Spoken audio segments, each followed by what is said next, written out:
ما زلنا نواصل رحلتنا في الهند، بلاد الحضارة والفلسفة، بلاد الشعر والألوان والفنون، أرض السحر والتأمل. ندعوكم لتصحبونا في هذه الحلقات، نزور مدنا هندية ونستكشف معكم معالمها الأثرية والطبيعية. نتجول في ربوعها ونتعرف على روائع العمارة والفن في واحدة من أقدم حضارات العالم. وفي البال دائما أثناء رحلتنا ما نشأنا عليه من روائع آثار حضارتنا المصرية القديمة.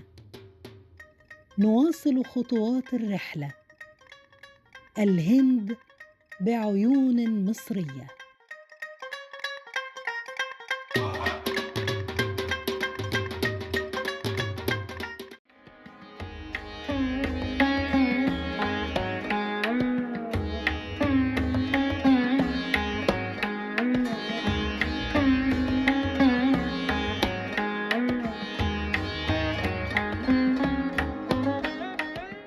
في حلقة اليوم ندعوكم لزيارة قلعة هندية قديمة في مدينة حيدراباد، عاصمة ولاية أندرا براديش.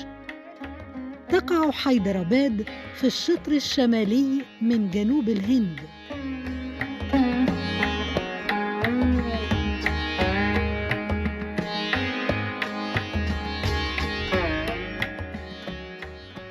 هذه القلعة عبارة عن مساحة من المباني الحصينة التي تمثل نموذجاً للعمارة الحربية على الطراز الإسلامي في الهند، وهي على أراضٍ جبلية مرتفعة بحوالي 550 متراً عن سطح البحر.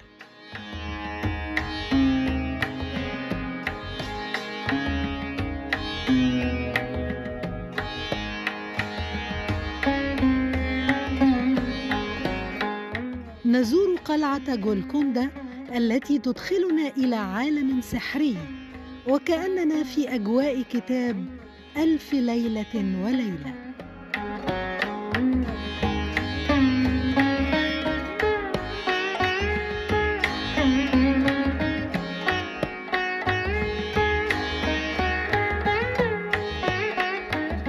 تقع قلعة جولكوندا في الجزء الغربي من مدينة حيدراباد،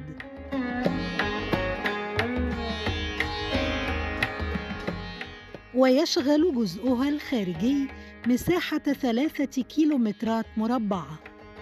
قلعة جولكوندا التاريخية هي واحدة من القلاع الحربية القديمة في تاريخ الهند، وتذكرنا بقلعة صلاح الدين الأيوبي في القاهرة وطرازها المعماري الذي ينتمي للعمارة الحربية الإسلامية.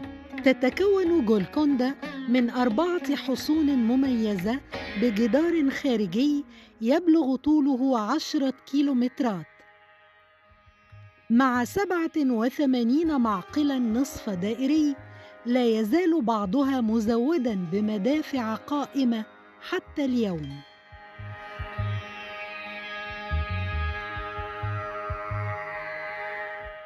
كما تضم القلعة 8 بوابات و4 جسور متحركة، مع عدد من الساحات والقاعات الملكية والمحلات والاسطبلات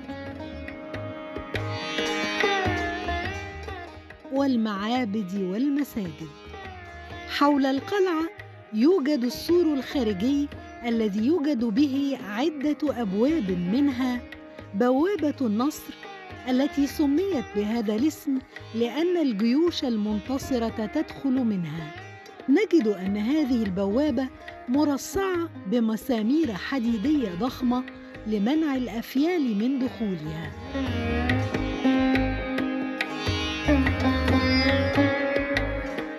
بوابة النصر هي المدخل الرئيسي للقلعة من الجانب الشرقي.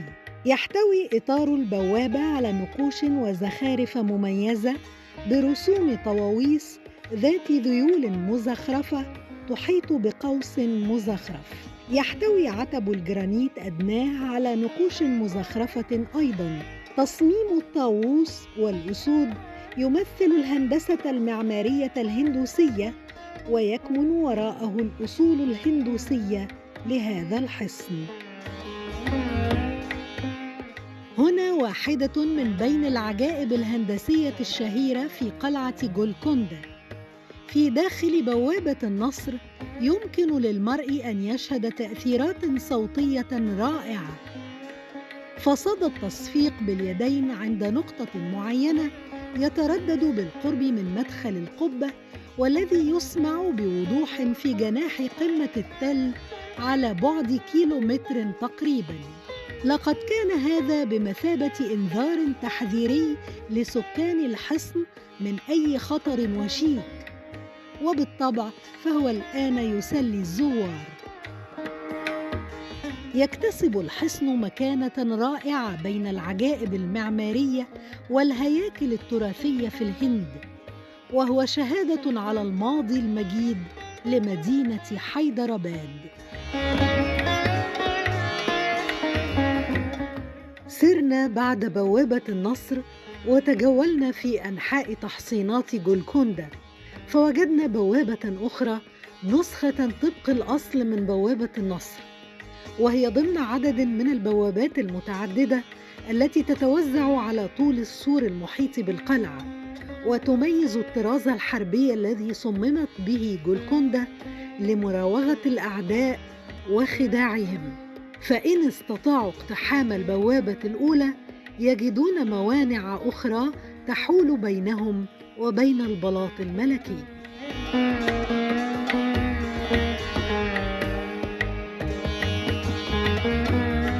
مسجد إبراهيم، مسجد صغير أبيض اللون ذو مأذنتين، بناه إبراهيم قولي قطب شاه والي، رابع ملك لمملكة جولكوندا، وكان أول من استخدم لقب سلطان من سلالة قطب شاهي.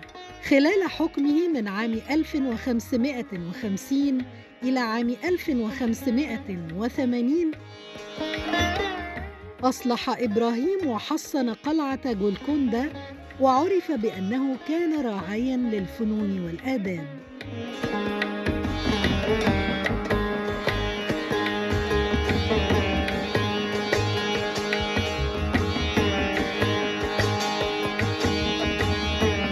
أثناء تجوالنا نصعد سلالم ونجد أن عليها علامات باللون البرتقالي، وضعت لتجعلنا نتتبع مساراً معيناً داخل القلعة لنصل في النهاية للمعبد الهندوسي. في محيط حصن جولكوندا نجد معبد جاغا دامبا الواقع بجوار مسجد إبراهيم وقصر الملك، يزوره مئات الآلاف من المريدين خلال مهرجان بونالو كل عام. يبلغ عمر معبد جاغا دامبا حوالي 900 إلى 1000 عام، ويعود تاريخه إلى أوائل فترة كاكاتيا.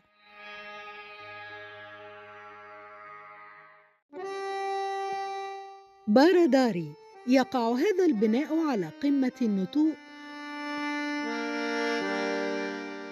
وهو عبارة عن مبنى من طابقين مع شرفة مفتوحة وقاعة استقبال.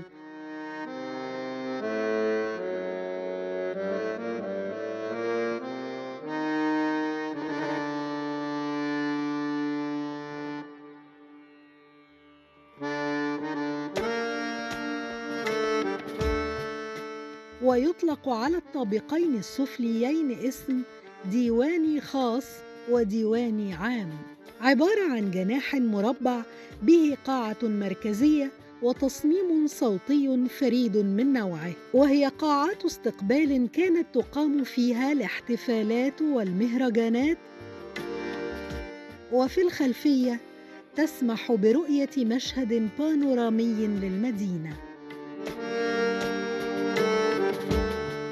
تم بناؤه في عهد سلاطين جولكوندا في أوائل القرن السابع عشر.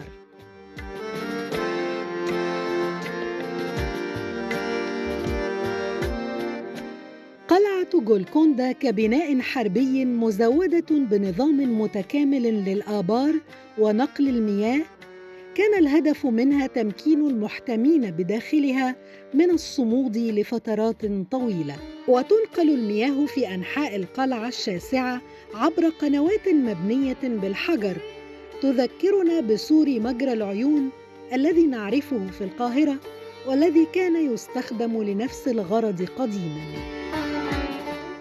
ويأتي المساء فنشهد عرض الصوت والضوء بالألوان والأضواء والأجواء الساحرة التي توحي بحكايات ألف ليلة وليلة.